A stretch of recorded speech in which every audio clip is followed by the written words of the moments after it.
지난 시간에 공부한 내용들을 좀 정리를 해보겠습니다. 믿음에 대해서 얘기했는데요.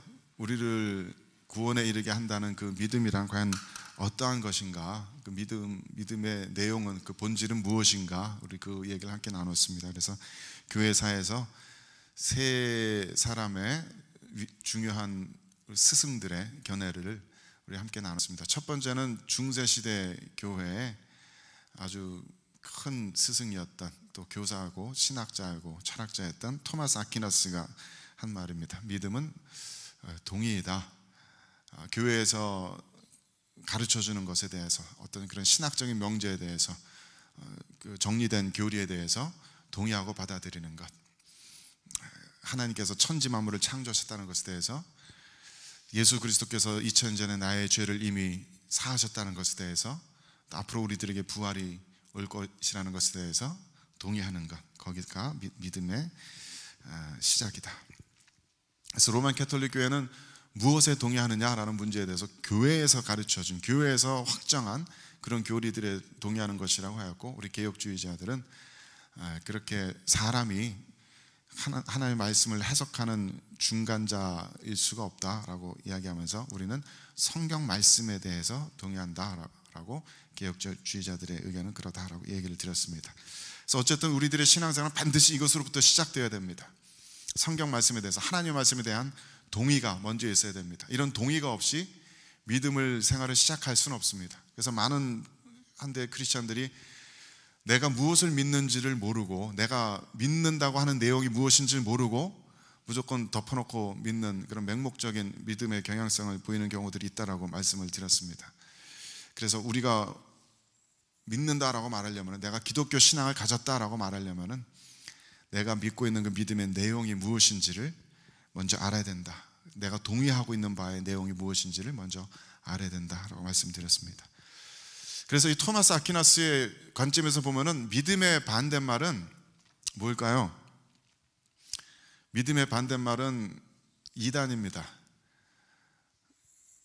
교회에서 정리된 그런 교리를 인정하지 않는 것이니까, 혹은 그것과 다른 이야기를 하는 것이니까, 이단이야말로, 헤레스야말로 참된 믿음의 반대쪽에 서 있는 것이다. 그런데 여기에 대한 반론도 말씀을 드렸죠. 특히 이제 야고보서 2장 19절 말씀 같은 말씀 한번 읽어봅시다. 시작. 네가 하나님은 한 분이신 줄을 믿느냐? 잘하는도다. 귀신들도 믿고 떠느니라.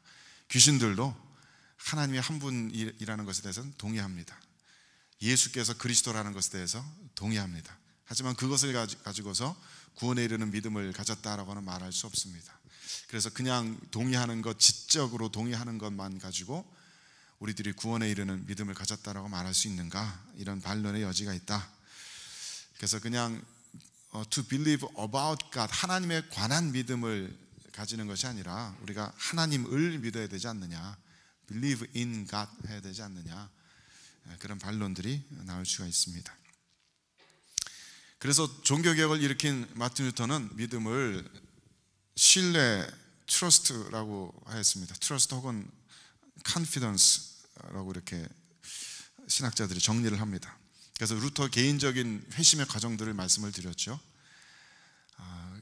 교회에서 가르쳐주는 모든 것에 동의하고, 그 동의한 것 위해서 하나님의 진노를 피하려고 굉장히 많은 고행들을 했지만 그것들이 다 의미가 없는 것을 발견하고, 로마서 1장 17절 말씀에 오직 의인은 믿음으로 살리라 하신 이 말씀을 발견하고, 새롭게 발견하고서 그 복음의 말씀에 자신의 모든 것을 다 내던졌다. 그 하나님의 복음의 메시지에 자신의 모든 신뢰를 다 드렸고, 이것이 바로 구원에 이르는 믿음인 것을 발견하게 되었다. 그래서 그냥 지적으로 동의하는 것을 넘어서서 내 인생에 대한 주권을 하나님께 다 내어 맡겨 드리는 것이 우리를 구원에 이르게 하는 믿음이다. 그래서 특별히 우리가 자꾸 이제 회개기도 하면서, 또 때로는 신앙의 슬럼프가 있을 때, 어떤 죄 가운데 빠졌을 때 하나님께서 나를 사랑하신다는 사실에 대해서 의심이 들 때가 있잖아요. 내가 여전히 구원 가운데 있는가, 그것을 의심할 때가 있습니다. 어떤 분은 성경 공부하시다 보니까 회개를 맨날 똑같은 내용 가지고 회개하려니까 미안해서 회개 기도를 못 하겠대요. 근데 그것은 복음적인 그 관점이 아닙니다. 복음은 그럼에도 불구하고 하나님께서 나를 여전히 사랑하시다는, 나를 용서하셨다는 그 사실을 믿음으로 붙드는 것입니다. 그래서 마틴 루터가 이런 말도 했는데요. We are not justified unless we trust we are justified. 내가 의롭다고 여겨졌다는 것을 믿지 않는다면 나는 의롭다고 여겨진 칭의의 구원이 내게 없는 것이다. 내가 구원받은 것을 믿지 못한다면 구원 못 받은 것이다, 이 얘기인 것이죠. 늘 하나님의 사랑을, 하나님의 자비를 늘 붙들고 있어야 된다. 그래서 루터의 관점에서 보자면 믿음의 반대말은 믿음이 부족한 것입니다. Lack of faith, lack of trust, 불신하는 것. 그래서 99%의 신앙은 100%의 불신한 것 같다, 그런 얘기죠. 친구한테 너 나 믿지? 돈 1,000불만 꿔줘. 그런데 너는 믿는데 못 꿔주겠어. 이건 안 믿는 거잖아요. 그것처럼 아무리 이렇게 믿어도 그것이 완전한 믿음, 내 자신을 완전히 내던질 수 있는 믿음이 아닌 한 그것은 안 믿는 것이다. 그래서 하지만 그래도 이 루터란 신학의 어떤 약점이 있다고 하면은 그것은 신학 자체의 약점이라기보다 그 신학을 받아들이는 우리 사람들의 죄성으로 말미암는 약점일 텐데, 믿음을 내 자신의 개인적인 구원으로만 축소시키게 되는 그런 경향성이 생긴다.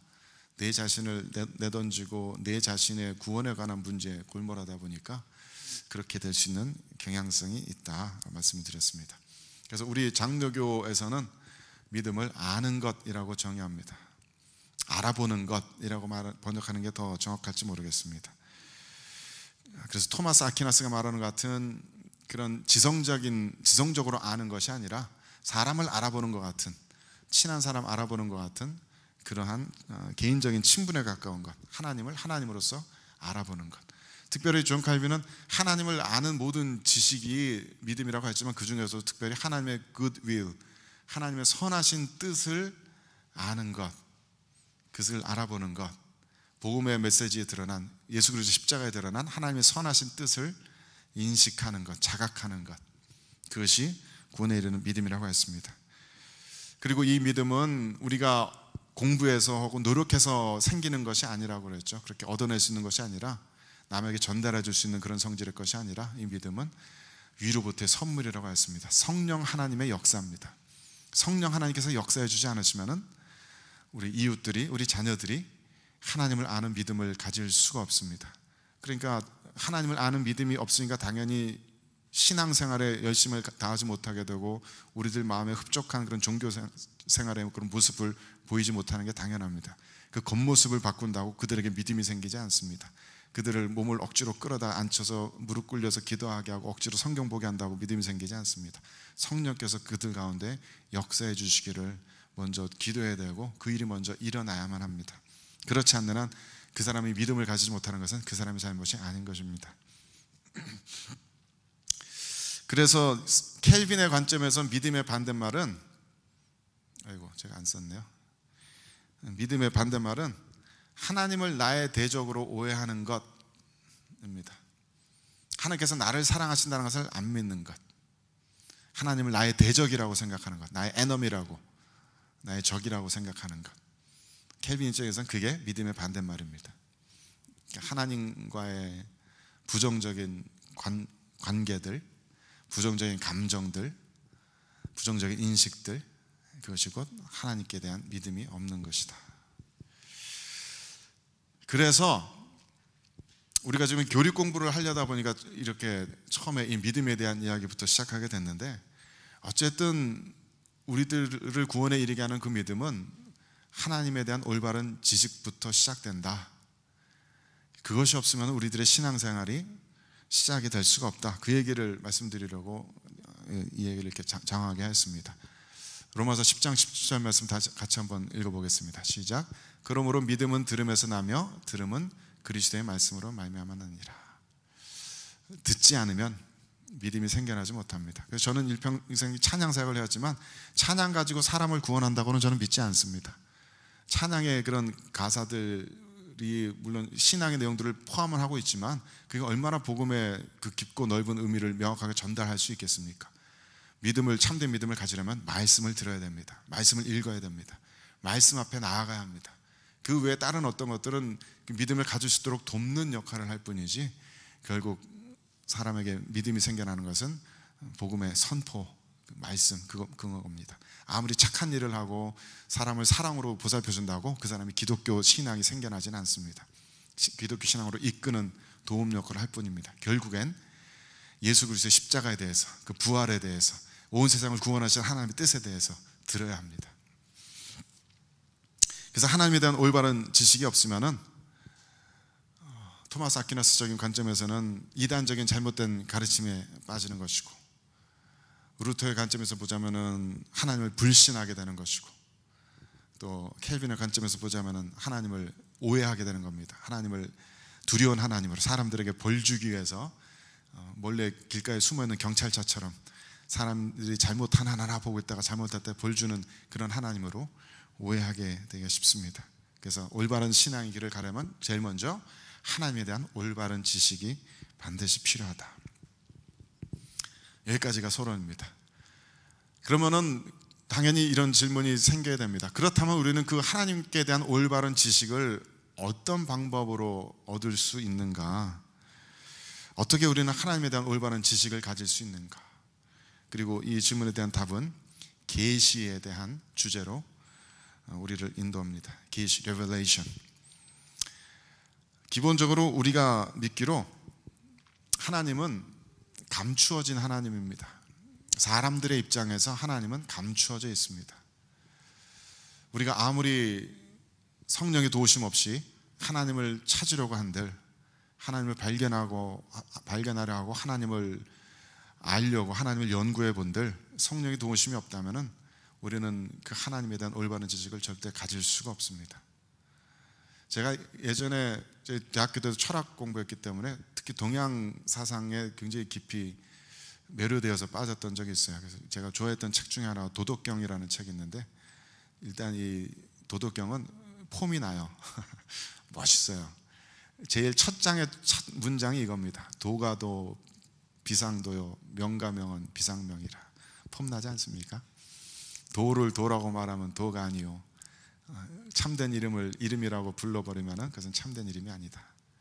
이 세상을 움직이는 어떤 하나의 원리가 있는데, 도교에서는 도라고 하고 불교에서는 법이라고 하는 그런 원리가 있는데, 그것을 사람이 도라고 이름 붙이고 규정하고 카테고리에 넣고 그것을 설명할 수 있는 한 그것은 참된 도가 아니다. 그것에 어떤 이름을 사람들이 만들어 붙일 수 있는 한 그것은 참된 의미의 그런 이름이 되지 못한다. 참된 도의 이름이 되지 못한다.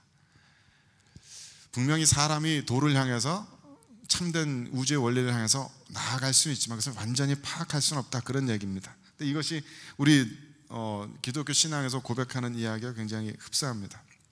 하나님을 우리가 완전히 이해할 수 있다고 말하는 한 그 하나님은 참된 하나님이 아닌 겁니다.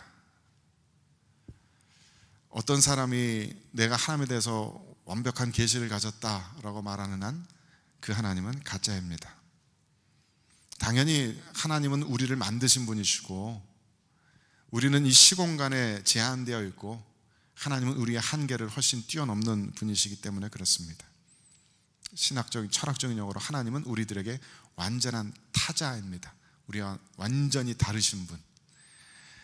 그래서 하나님과 우리들 사이에는 무한한 질적인 차이가 있다라고 그렇게 얘기를 하죠. 어거스틴은 이렇게 얘기했습니다. 밑에 라틴어인데요, 라틴어는 잘 모르는데 그냥 보인 대로 읽으면 돼요. 라틴어는 데우스 셈퍼 마이어. 멋있잖아요. 하나님은 항상 더 크시다, 이런 얘기입니다. 인간이 아무리 지성적으로 커지고 인간이 아무리 성장을 한들 하나님은 늘 그것보다 더 크시다. 켈빈은 이렇게 얘기했습니다.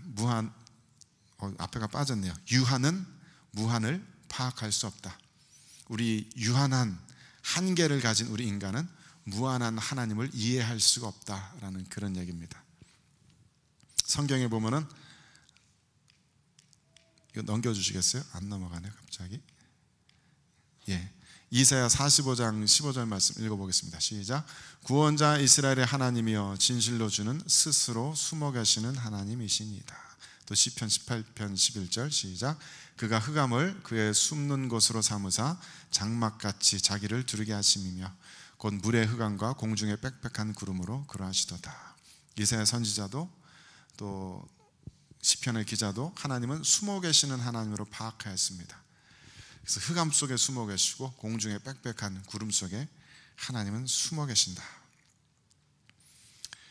그렇다고 해서 우리가 하나님에 대해서 전혀 알지 못한다, 하나님을 전혀 우리가 파악하는 것은 불가능하다, 이 불가지론, 이것도 맞는 얘기가 아닌데, 왜냐하면 하나님께서 스스로를 사람들에게 열어젖혀 보여주시기 때문입니다. 계시라는 레벨레이션이라는 단어 자체가 성경 원문에 쓰여있는 의미로는 이게 젖혀서 보여준다는 얘기입니다. 덮여져 있는 것을 젖혀져 보여주는 것. 숨어 계시는 하나님께서 사람들에게 언제까지나 숨어 계시지 않으시고 하나님께서 원하시는 만큼만 이렇게 스스로를 열어젖혀 보여주십니다. 그래서 우리 모두는 그런 하나님에 대한 계시를 어느 정도는 받았기 때문에 하나님께서 우리들 각자에게 보여주신 그만큼 하나님을 우리는 이해하고 있는 것입니다. 그래서 서로가 알고 있는 하나님이 조금씩 다를 수밖에 없고, 그 모든 그림들을 합쳐야만, 모든 교회, 모든 교단, 모든 영성의 그 하나님에 대한 그림들을 합쳐야만 하나님의 온전한 그림에 조금 더 가까워질 수밖에 없는 것입니다. 이렇게 하나님께서 스스로를 숨어 계시다가 열어젖혀 보여주신다는 그것을 계시라고 하는데, 계시에는 두 가지가 있습니다. 일반 계시와 특별 계시가 있습니다. 일반 계시는 일반적인 모든 사람들에게 하나님께서 스스로를 보여주시는 것을 말합니다. 로마서 1장 오늘 읽은 이 말씀이 바로 그 일반 계시를 뒷받침하는 성경 구절 중에 하나입니다.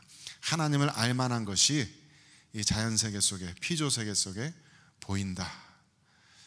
하나님의 보이지 않는 속성들이, 비저블한, 하나님의 인비저블한 속성들이 이 비저블한 세상 속에 분명하게 드러나 있다.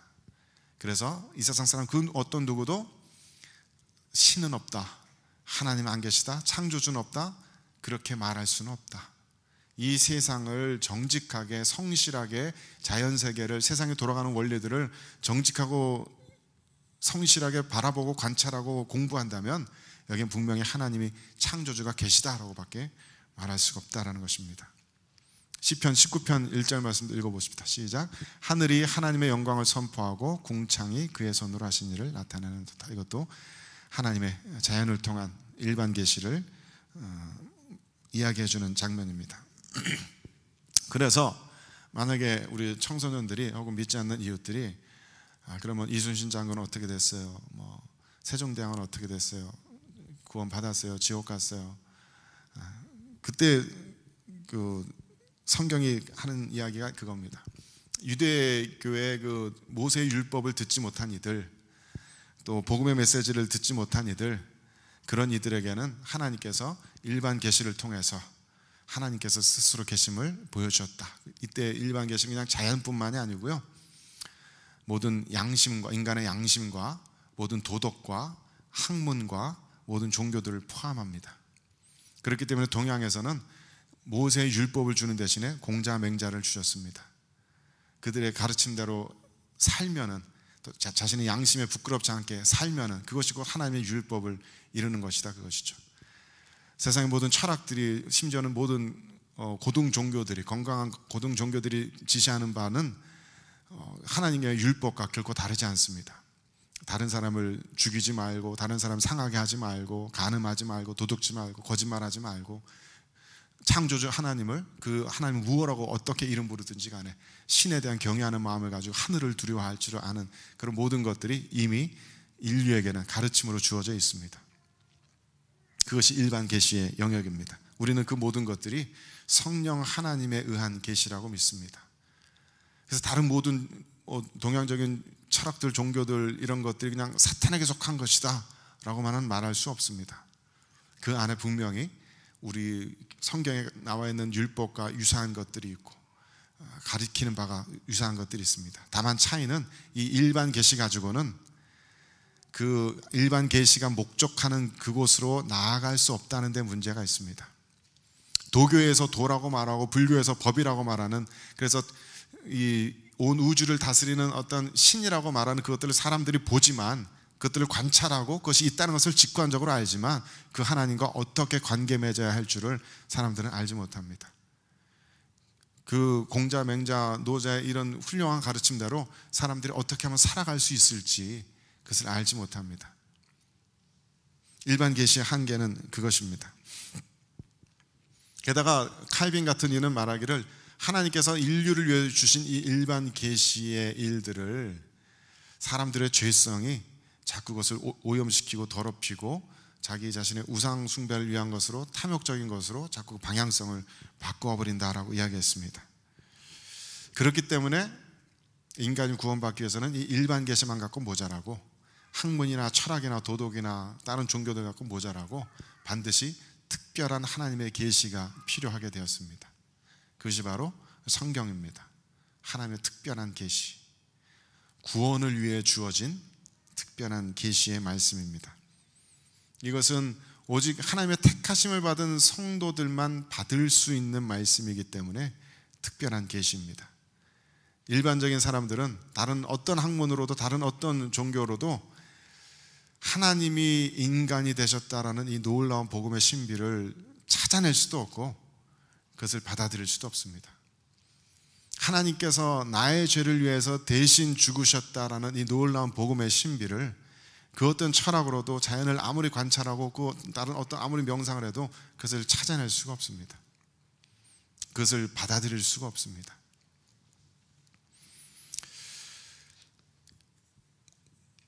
오늘 본론은 이건데요, 우리 존 웨슬리가 창시한 감리교에서 이 성도들이, 사람들이 진리를 탐구하는 방법을, 진리를 탐구할 수 있는 방법을 이 네 가지로 얘기합니다. 이성과 전통과 경험과 성경이 있다.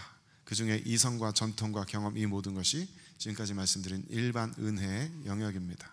이것을 웨슬리의 사변형이라고 얘기하는데 말이 좀 어렵죠. 어쨌든 우리가 진리를 탐구할 수 있는 방법에는 이 네 가지가 있다. 오늘은 이 네 가지에 대한 이야기를 해보려고 합니다. 첫 번째는, 먼저 우리는 우리들의 이성을 가지고 진리를 탐구할 수가 있습니다. 우리 개혁교회 슬로건 중에 하나가 바로 이것입니다. 이해를 추구하는 신앙, Faith Seeking Understanding. 우리들은 그냥 맹목적인 믿음에 머물러 있지 않습니다. 우리들은 믿고 나서 우리가 믿는 바를 이해하기 위해서 노력합니다.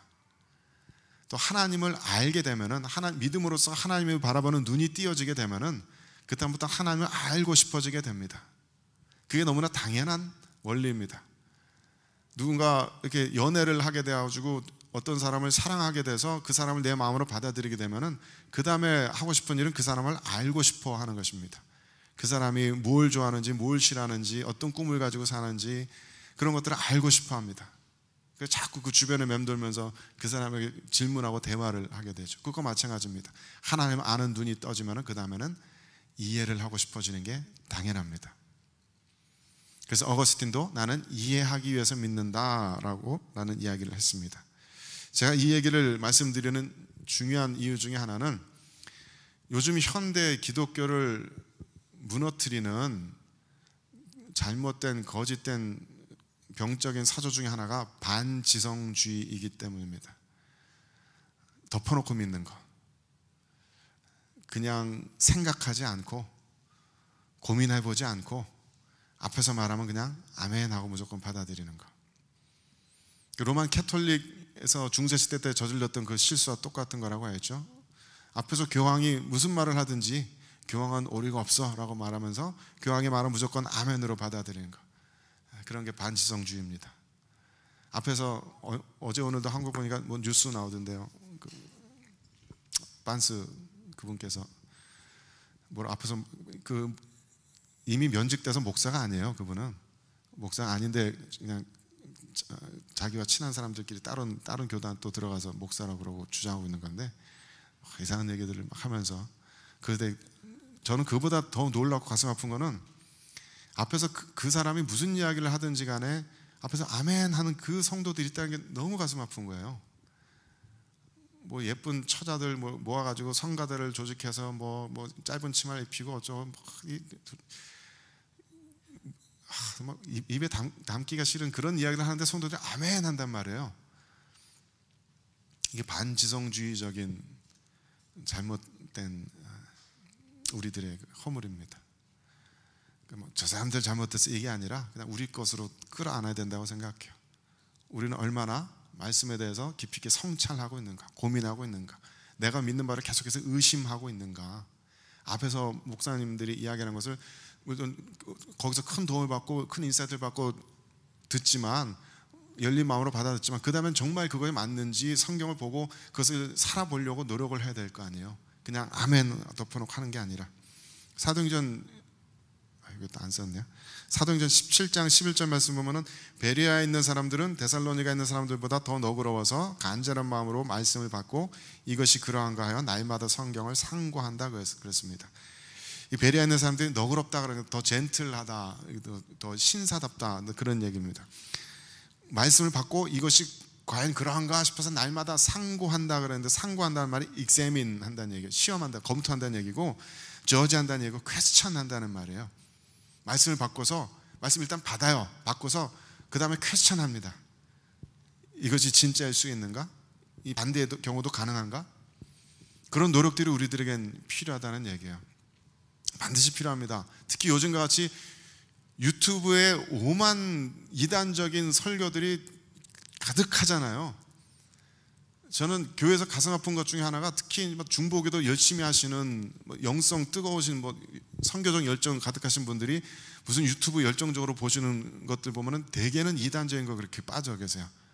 뜨거워서 그래요. 이단들은 뜨겁거든요. 이단들은 굉장히 뜨거워 보여요. 굉장히 경건해 보여요. 그러니까 그런 것들에 더 끌리는 거예요. 그 사람들이 하는 일은 늘 우리들만 옳다 그러고 기성교회는 틀리다라고 비판하니까 그것도 또한 거기에서는 쾌감도 있고 그러니까 계속 그런 것만 찾아보면서 유튜브며 카톡 메시지며 그런 게 거짓된 것들이 한 5분만 10분만 조금만 생각해봐도 깊이 생각해봐도 그것에 반론되는 비디오만 한두 번만 보더라도 이것이 얼마나 논쟁 가능한 얘기인지 이 반대 의견도 얼마나 가능한지를 알 텐데 그것에 대한 노력을 기울이지 않으니까 교회가 반지성주의적인 누룩에 물들어가는 겁니다. 그래서 청년 특히 젊은 세대들에게도 많이 강조하는데 고민해봐라. 고민해보고 가서 불교 스님들 법문도 좀 들어봐라. 다른 천주교 미사도 한번 좀 들어보고 무슬림도 한번 가보고 그냥 기독교를 아버지 어머님이 물려주신 신앙을 따라가는 것이 아니라 정말 진리를 찾으려고 한번 노력해봐라. 그렇게 청년들을 권고하는 이유는 진리에 대한 자신이 있기 때문이에요. 정말 이 사람들이 진리를 구한다면 예수 그리스도 안에 있는 그 진리를 찾을 수 있을 것이다. 예수 그리스도라는 그 진리를 찾을 수 있을 것이다. 그 확신이 있기 때문에 진리를 찾는 길을 떠나라고 등 떠미는 것이죠. 그런 노력들이 특별히 이 세대에는 더더욱 필요하다고 생각합니다. 우리 성도분들도 그냥 성경만 읽지 마시고요. 인문학적인 공부도 해보시고 자연과학적인 공부도 해보시고 그게 성경을 이해하는 폭을 훨씬 넓혀줄 겁니다.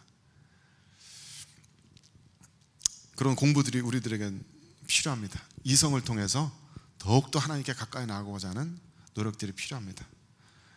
하지만 이 이성만을 붙들고 있다면 그것도 잘못된 신앙입니다. 오직 이성만이 옳고 그른 것을 판단하는 최고의 기준을 갖게 한다면 그거는 잘못된 사조입니다. 그런 신학적인 사조를 안 써놨네요. 자유주의라고 합니다. 자유주의는 모든 것을 이성으로 판단하고자 하는 그런 신학 사조입니다. 18세기 때 막 산업혁명이 일어나고 막 계몽주의 일어나고 사람들의 이성이 막 과학문명이 막 불붙듯이 타오르니까 사람들이 자신의 이성에 대해서 막 자신을 가지기 시작했거든요. 그래서 성경의 모든 이야기들을 이성적으로 분해하고 분석하고 해석하기 시작했습니다. 그래서 저번에도 한번 말씀드렸죠. 자유주의자들의 대표적인 성경 해석의 방법 중에 하나 오병이어의 기적 이야기. 그게 어린애가 도시락을 하나 내놨는데 옆에 있는 애가 아유 저 애도 내놓는데 나도 하나 내놔야지. 그리고 빵 하나 내놓고 옆에 사람도 아유 나도 뭐 있는데 내놓다 보고 막 돌다 보니까 12강주리가 남았다. 그게 이제 자유주의자들의 해석입니다. 그 해석이 꼭 잘못됐다 그 얘기가 아니라 그런 식으로 모든 것을 이성적으로 해석하려고 합니다. 거기에 대해서 얻는 교훈도 분명히 있겠지만 그렇게 되면은 예수 그리스도의 신성이 자꾸 부인되는 결과가 생겨요. 하나님의 신비적인 그 권능을 자꾸 부인하게 되는 그런 결과가 생깁니다. 그게 자유주의의 맹점입니다. 이 자유주의 신학사조를 따르는 사람들은 자신의 인간의 힘으로 하나님의 나라를 이룰 수 있다고 믿기 때문에 국가의 법률을 뜯어 고친다든지 이런 사회 구제 가난한 이웃들 돕는 그런 구제 활동하는데 굉장히 신경들을 많이 씁니다. 사회 정의의 문제에 굉장히 관심이 많고요. 그런 것들은 배울 만한 것이지만은 거기에만 몰두해서는 복음의 그 깊고 넓은 것을 다 이해할 수가 없다. 하나님은 우리들의 이성을 훨씬 뛰어넘으시는 분이심을 분명하게 깨달아야 된다. 두 번째는 경험입니다. experience라고 써놨지만은 우리들의 개인적이고 주관적인 신비적인 경험에 대한 이야기입니다. 하나님을 아는 데 있어서 저도 처음에는 이것에 전적으로 의존했습니다. 저의 신앙생활은 전적으로 이 신비적인 경험에 의존하는 방식이었어요. 그건 제가 일부러 그러려고 그런 게 아니라 수요예배 때도 간증한 것처럼 예수님의 환상을 본 경험이 있고 하나님의 그러면 천둥소리 같이 머리를 깨트리는 것 같이 그런 천둥소리 같은 하나님의 음성들을 제 의지와는 상관없이 들었던 적들이 있고 그러니까 자연스럽게 그게 제 신앙의 토대가 되었던 거예요. 그 뒤로도 하나님께서는 계속 운전하고 가다가 백일몽 같이 알버타주 살았거든요. 그 캘거리에서 1시간 밑 떨어진 데 살았는데 알버타주 아시겠지만 1시간 반 집까지 가려면은 한 45분 직진 우회전 한번 45분 또 45분 이거잖아요.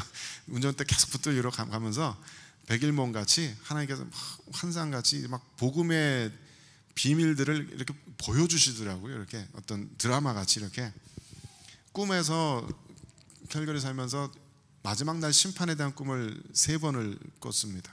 그 꿈이 아직도 너무나 생생하게 기억이 나는데 제가 아직 성경 다 읽어보지도 않았던 때 요한계시록 4장의 모습이 제 꿈에 이렇게 펼쳐지더라고요. 나중에 알고 보니까 그게 요한계시록 4장의 모습이었어요. 하나님께서 계속 이런 식으로 강권적으로 제 안에 그런 신비적인 모습을 보여주시고 깊은 기도 가운데 말로도 할 수 없는 은혜들을 체험하고 입신이라 그러잖아요. 이게 내 몸을 빠져서 나를 보게 되는 이런 경험들이 있다 보니까 제 신앙생활은 순전히 이것에 의존하는 것이었어요. 지금도 물론 그런 경험들이 저한테 굉장히 큰 힘이고 자산이죠. 다른 것보다도 내가 보고 들었는데 그걸 어떻게 부인할 수가 있겠어요. 그 내 안에서 일어난 일인데 그야말로 말로 다 할 수 없는 이성으로서 설명할 수 없는 어떤 신비의 체험을 예전에도 수요예배 때 말씀드린 것 같이 누미노스의 그 거룩의 체험을 하고서 그것이 우리로 하여금 하나님을 더 이해할 수 있도록 돕는 일이 분명히 있습니다. 신기한 것은 뭐 저 한 사람뿐만 아니라 지금 요즘 이 시대에 많은 사람들이 이런 하나님의 강권적인 신비적인 체험에 의해서 예수 그리스도로 돌아오는 사람들이 많아지는 것 같아요. 예전에 지저스 인 더 시리라고 토론토에 모든 민족들 모든 교회들 다 모여가지고 다운타운을 퍼레이드하는 그런 행사가 있거든요. 사람들이 트레이너에 이렇게 찬양팀 해가지고 백인들은 막 컨츄리 음악 부르면서 찬양하고 흑인들은 막 힙합 부르면서 찬양하고 가는 그런 행사가 있어요. 거기 사람들이 따라가서 퍼레이드 하면서 사람들에게 전도지도 나눠주고 하는데 그때 만난 어떤 필리핀 아주머니가 한 분 계시는데 쇼핑백에 이만한 전도지를 이만큼 쌓아가지고 사람들 다 나눠주고 계시면서 같이 어떻게 가다 보니까 얘기를 나누게 됐어요. 근데 이분도 예수 그리스도께 돌아오던 계기가 필리핀에서 어느 날 갑자기 창문 밖으로 하늘을 보는데 십자가 환상이 나타났대요. 너무나 뚜렷하게 너무나 거대하게 십자가가 환상이 나타나서 교회 가서 세례 받으라라는 그런 음성을 듣고서 막 자기도 모르게 그날 바로 교회로 뛰어갔답니다. 그래서 교회 문 닫혀있는 거 막 쿵쿵 두드리면서 세례 주세요, 세례 주세요. 그러니까 그 세례를 누가 주겠습니까? 누군지도 모르는데. 그래서 세례 교육 다 받고 그런 거 다 하고 나서 세례받고서 신앙생활을 시작하게 됐다. 그리고 그 뜨거운 열정이 아직도 남아서 그렇게 전도하는데 열정을 내고 있다고 자기 간증을 이렇게 하시더라고요. 그분은 누가 도와준 것도 아니고 누가 뭐 말씀 전해준 것도 아니고 너무나 신비롭게 그냥 환상 가운데. 또 몇 년 전에 그 무슬림 지역, 중동 지역 선교하시는 분들 모인 컨퍼런스에 갔었는데 거기서도 비슷한 얘기를 하더라고요. 중동의 선교의 문이 막히니까 하나님께서 강권적으로 환상을 보여주셔서 그냥 예수님의 환상을 보고서 기독교를 개종하게 된 사람들이 폭발적으로 늘고 있다는 그런 보고를 들었습니다. 그런 신비적인 체험들이 하나님을 알게 하고 하나님으로 이끄는데 굉장히 도움이 되기도 하죠. 그래서 그런 일들도 반드시 필요합니다. 그런 일들에 대해서 우리들의 마음을 더 열 수 있어야 할 테고, 특히 요즘 같은 과학 시대에 모든 것은 과학적인 그런 사고로 파악하고 이해하려고 하는 시대에 이런 하나님의 신비적인 권능과 체험에 대해서 강조하는 것은 굉장히 중요한 일일 겁니다. 그런 것을 한 번도 체험하지 못한 분이라면 더 마음은 열고서 그런 것을 체험하려고 애쓰고 기도해야 할 겁니다. 하지만 이런 경험만 가지고 하나님께 대한 올바른 지식에 나아갈 수는 없을 거라고 생각해요. 간혹 어떤 일부 선교단체의 추종자분들은 교리가 무슨 소용이냐, 그냥 하나님을 사랑하면 되지 않냐, 교리가 아니라 삶이 문제다, 이렇게 하면서 이런 정통 교회의 가르침들을 무시하는 분들이 계세요. 그런 분들은 교리를 무시할 뿐만 아니라 하나님으로부터 받는 직통 계시를 굉장히 중요하게 여기고 그런 뜨거운 열정이 없는 기존 교회들을 비난합니다. 근데 그게 다 이단들이 하는 일이잖아요. 교리 무시하고 직통 계시 강조하고 기존 교회 비난하는, 그래서 기존 교회 무리를 일으키는 게 다 이단들이 하는 일입니다. 너무 지나치게 이런 신비적인 체험에 몰두하다 보니까 그런 일이 생기는 거죠. 한국 교회사 보면요, 한국 교회사의 전무후무한 영성가로 일컬어지는 이용도 목사님이라는 분이 계세요. 그 이북 쪽에서 활동하셨던 100년쯤 전에 20, 30년대 때 이북 쪽에서 활동하셨던 분인데, 이용도 목사님이라고 한국의 둘째 가라면 서러운 부흥사였던 분입니다. 이분이 새벽기도 때 사탄과 맞서 싸우는 경험을 하고서 사탄에 대해서 승리한 그런 경험을 하고서 이분이 갑자기 변해버리셔서 폭발적인 은사가 그때부터 드러나기 시작하셨어요. 그래서 가는 곳곳마다 병 낫고 뭐 그야말로 안진뱅이가 일어나고 장님이 눈을 뜨는 이런 일들이 일어나고 성령 역사들이 정말 폭발적으로 일어났다고 그러더라고요. 전국을 다니면서 부흥 강사로 이름 날리셨던 분인데, 이때 같이 다니면서 기도하셨던 그런 권사님들 이렇게 그룹이 있었대요. 그런데 이분들이 처음에 시작은 좋았지만은 자꾸만 이렇게 잘못된 믿음 쪽으로 이렇게 나가게 됐답니다. 그래서 자꾸만 잘못된 예언들이 나오기 시작했는데, 성경에도 나왔듯이 어떤 사람이 예언을 하는데 그것이 정말 하나님께로부터 나온 것인지 아닌지를 보려면 그 예언이 들어맞는지 보면 된다 그랬잖아요. 이 권사님들이 예언을 하는데, 이용도 목사님에 대해서 예언을 하는데 장차 한국교회를 이끌어 나갈 위대한 인물이 될 거라고 예언하면서 이제 당신이 곧 아기를 낳게 됐던데 하나님께서 이 아들을 귀하게 사용하실 것이라고, 이 아들을 통해서 한국교회에 놀라운 일을 일으키실 것이라고 예언을 하면서, 그런데 아기가 낳았는데 딸인 거예요. 그러면은 이거 아니잖아요. 이거 거짓말인 거 아니에요. 그럼 거기서부터 이용도 목사님이 이분들과 관계를 끊었으면 좋았을 텐데 오히려 더욱더 이분들은 접신하는 거, 강신하는 거, 또 뭐 이렇게 내가 주님이다라고 참칭하면서 이렇게 예언을 함부로 하는 거, 그 예언하는 권사님 앞에 이용도 목사님이 주여라고 부르면서 거기에 복종하는 이런 모습들이 굉장히 무리를 일으키면서 기존 교단에서 도저히 용인할 수 없는 정도에까지 이르게 됐어요. 나중에는 숱하게 권고를 했음에도 불구하고 이용도 목사님 그들과 관계를 끊지 못하고 있다가 그 그룹과 계속 같이 사역하다가 결국은 교단에서도 제명당하고 폐병으로 일찍 돌아가셨다고 해요. 한국교회사에 나와 있는 얘기인데, 한국교회사 공부하면서 그 얘기 읽고 너무나 가슴 아프더라고요. 그런 너무나도 뛰어난 은사를 받으시고 너무나도 힘있게 하나님의 나라를 증거하실 수 있음에도 불구하고 올바른 믿음을 지키지 못하시니까, 올바른 교리적인 가르침을 지키지 못하시니까 그 말로가 너무나 처참했던 겁니다. 이런 신비적인 경험이 분명히 우리들의 신앙생활에 빠져서는 안 되는 요소지만 그런 신비적인 경험이 반드시 기독교에만 있는 건 아니라는 것도 아셔야 될 겁니다. 제가 어렸을 때부터 큰 고모님, 작은 고모님 가정 밑에 자랐는데 특히 우리 큰 고모님 부부는 정말 독실한 불교 신자세요. 강남의 봉은사 거기 무슨 신도 회장 뭐 이런 거 하실 정도로 굉장히 독실한 분이신데 사주가 스님 되는 사주였대요 원래.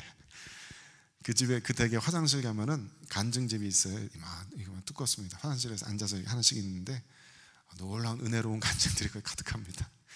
무슨 100일 기도를 드리고 병이 나았다, 가정이 회복되었다, 비즈니스가 어떻게 되었다. 우리 고모님 부부도 심각한 부부의 갈등 안에 시달리다가 스님 말씀대로 이렇게 따라서 이렇게 절하다가 이렇게 가정이 회복되셨거든요. 그런 간증들이 기독교만 있는 거 아닙니다. 놀라운 기적적인 일들을 다른 종교에서도 얼마든지 맛봅니다. 그래서 그것이 반드시 우리를 올바로 하나님께로 인도하는 그런 것이라고는 생각할 수가 없는 거예요. 하나님께서 필요하실 때 스스로의 하나님 되심을 증거하기 위해서 그런 놀라운 이적들을 보여주시면은 거꾸로 모든 이적들이 하나님을 가리키는 것은 아니다. 우리들의 모든 신비적인 경험들은 반드시 성경을 통해서 점검되고 또 확인되어야 할 것입니다. 세 번째는 전통입니다. 욥기 8장 8절 말씀에 보면은 청하건대 너는 옛시대 사람에게 물으며 조상들이 터득한 일을 배울지어다 라고 옛시대 사람들에게 물으라 그런 이야기가 나옵니다. 또 우리가 장로교인이다 보니까 장로교는 기본적으로 전통을 굉장히 중요시하는 굉장히 보수적인 신앙인들입니다. 말씀드린 것처럼 우리 장로교인들의 프라이드는 우리가 500년 동안에 이 개신교의 교리를 지키고 보존해 왔다. 그게 우리들의 프라이드예요.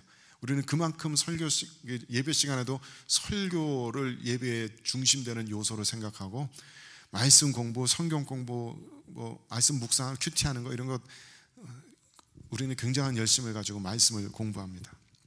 그래서 그런 교리들을 보존해 오고 있다는 것, 기독교적인 세계관, 기독교적인 가치관들을 가지고 우리 후손들에게 물려줄 수 있다는 것이 우리들의 굉장한 프라이드입니다. 그러니까 전통을 그만큼 우리는 지켜왔고 또 지켜가야 할 그런 사람들이죠. 그리고 우리가 이토록 전통을 중요시하는 이유는 하나님께서 지난 2000년 교회사를 통해서 굉장히 탁월한 교사들을, 스승들을, 하나님의 나라를 가르칠 수 있는 티처들을 굉장히 많이 보내주셨어요. 그들의 놀라운 가르침들을 배우는 것 자체가 이제 신학 공부한다는 것이죠. 신학 공부의 대부분은 교회 전통에 있었던 스승들의 가르침을 배우는 겁니다. 초대교회 교보들뿐만 아니라 중세교회에서도 있었던 뛰어난 영성가들, 루터와 칼빈을 비롯한 종교개혁가들, 또 조나단 에드워즈나 존 오웬 같은 청교도의 거목들, 이런 분들에게서 우리는 하나님을 더 깊이 있게 배울 수가 있습니다. 바로 지난 세기에도 마틴 로이드 존스 목사님이나 존 스타트 목사님 같은 분들 통해서 우리는 하나님에 대한 올바른 지식들을 배울 수가 있어요.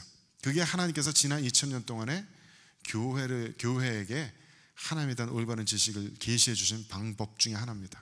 스승들을 통해서, 교사들을 통해서 냉철한 지식과 뛰어난 직관을 가지고 하나님 나라의 영광을 온전히 보고 그것을 사람들에게 가르쳐주는 뛰어난 교사들이 교회 전통에 있어 왔습니다. 우리는 그들로부터 배워야 합니다. 그냥 책, 신앙 서적 읽는다고 그냥 간증집만 읽지 마시고, 한국의 기독교 출판사에서 간증집 빼면은 장사가 안 된대요. 사람들은 전부 간증집만 산대요. 읽으면 재미있고 뜨거운 그런 거. 좋은 신학책 내면은 그게 팔리질 않아서 기독교 출판사들이 다 굉장히 힘겨운 싸움들을 하고 있습니다. 우리 그런 올바른 제대로 된 신앙을 우리들에 가르쳐주는 그런 책을 읽고 공부를 해야죠. 그래서 그런 학문적인 영역뿐만 아니라 우리 교회 지난 35년의 경륜들, 우리 교단의 47년의 역사, 개신교의 500년 전통들, 이런 것들로 우리는 배워야 됩니다. 배우고 그것을 우리들의 자산으로 우리들이 지켜야 할 것을 계속해서 지켜내야 하죠. 그게 우리들의 책임이기도 합니다. 다음 세대를 향한 우리들의 책임이기도 합니다. 특히 이 캐나다에서 저는 한국 교회는 한국 교회로서 서야 된다고 생각해요. 그냥 잉글리시 스피킹 교회와 이렇게 같이 문화적으로 섞이는 것은 우리가 세계 교회에 이바지하는 길이 아닐 것이다. 저는 그렇게 믿습니다. 우리가 세계 교회에 어떤 공을 세우고 도움을 주려면은 우리는 가장 한국 교회다운 모습을 지켜야 된다. 지금도 많은 백인 교회들이 한국의 통성기도하는 전통들 이런 거 배우려고 애쓰잖아요. 영어권 컨퍼런스 가도 가끔 막 주여 하고 이렇게 기도합시다 그러고 안 되는 발음으로 주여 하는 분들 많으세요. 그렇게 기도하는 전통들을 한국 교회로부터 배워가지고 또 그것으로 영성의 폭을 이렇게 모두가 함께 넓혀가는 거죠. 우리들의 신앙의 선배들로부터 배운 그런 전통들을 우리는 계속해서 지켜나가야 되겠다.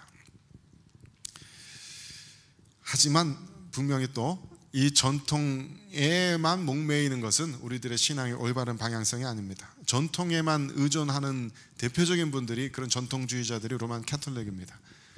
로만 캐톨릭에서 그동안에 행해왔던 모든 것들을 로만 캐톨릭은 굉장히 중요하게 여기고 그것을 진리로 여기고 지키거든요. 과거에 교황이 그렇게 정했기 때문에 연옥에 대해서 무슨 죽은 성도들을 숭배하는 것에 대해서 로만 캐톨릭이 계속 그것을 붙들고 있어 왔던 거예요. 그 결과 중세 캐톨릭 교회가 계속해서 부패되고 오염되어 왔던 거죠. 우리도 그 실수를 반복해서는 안 됩니다. 우리들 안에 그런 모습들이 너무나 많이 보여서 가슴 아플 때가 있어요. 토론토의 어떤 교회는 불과 몇 년 전 얘기인데 교회의 강대상 위로 드럼이 올라왔다고 지휘자분이 사임하셨대요. 나는 이런 교회 못 다닌다라고. 저는 정말 이해가 안 갔었는데 너무 자신의 전통에만 매여 있는 그런 모습 아니었던가. 심지어는 제가 청소년부 할 때 어떤 청소년들 가르치는 티처가 대학생이 애들 성극 연습하는데 여기 올라올 때 신발 벗고 올라오라고 아주 무섭게 다그치더라고요. 그래서 내가 그걸 보고 왜 신발 벗어야 돼? 물어보니까 여긴 거룩한 곳인데 신발 신으면 안 되잖냐고. 아빠한테 그렇게 배운 거죠. 위로부터 그렇게 배운 거예요.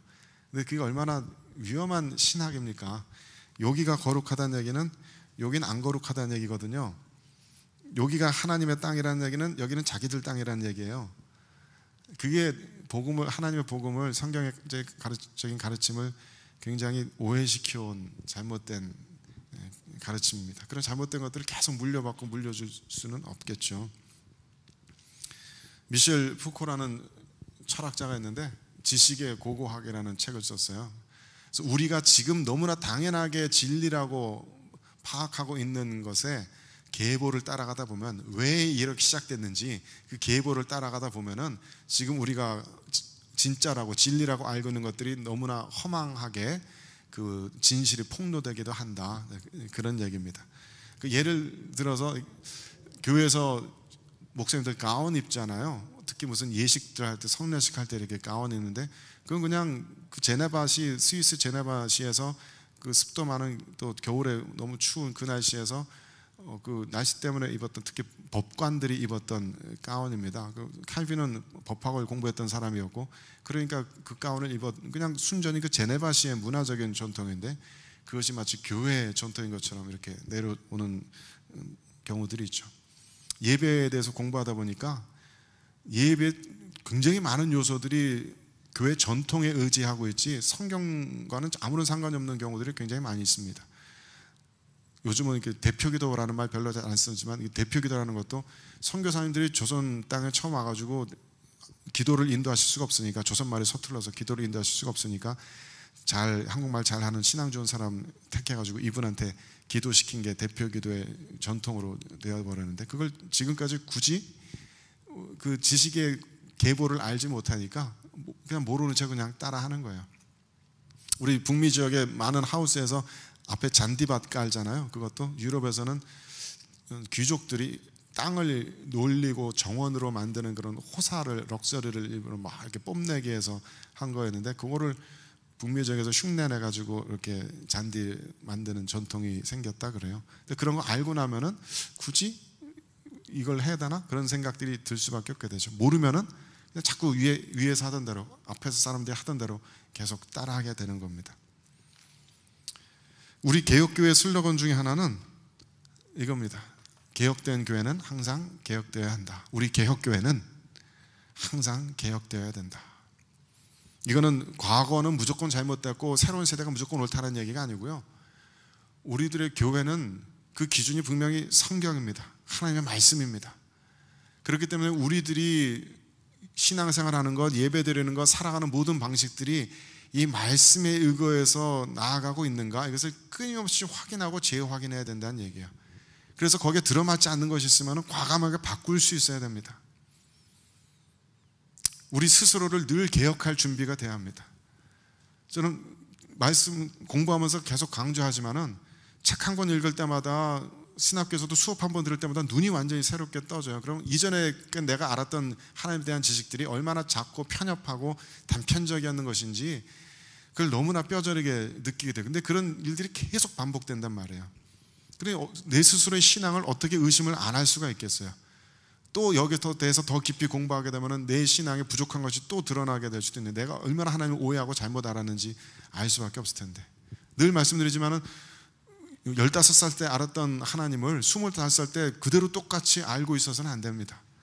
25살 때 알았던 하나님을 35살 때, 45살 때, 55살 때 그냥 그대로 알고 있어서는 안 되는 겁니다. 그건 잘못된 신앙입니다. 우리들의 신앙은 나이 들어가면서, 우리 신앙생활의 경륜을 쌓아가면서, 삶의 경험을 쌓아가면서 계속해서 개혁되어지고 계속해서 거듭나야 합니다. 우리들의 공동체 신앙생활도 마찬가지예요. 그냥 지금까지 우리는 그렇게 했어, 그러니까 이게 오라 라고 말하는 것이 얼마나 우리 스스로를 병들게 할 수 있는 잘못된 관점인지, 우리들에게 그런 용기가 필요합니다. 다른 사람들이 하는 거 따라가면 안전해 보이죠.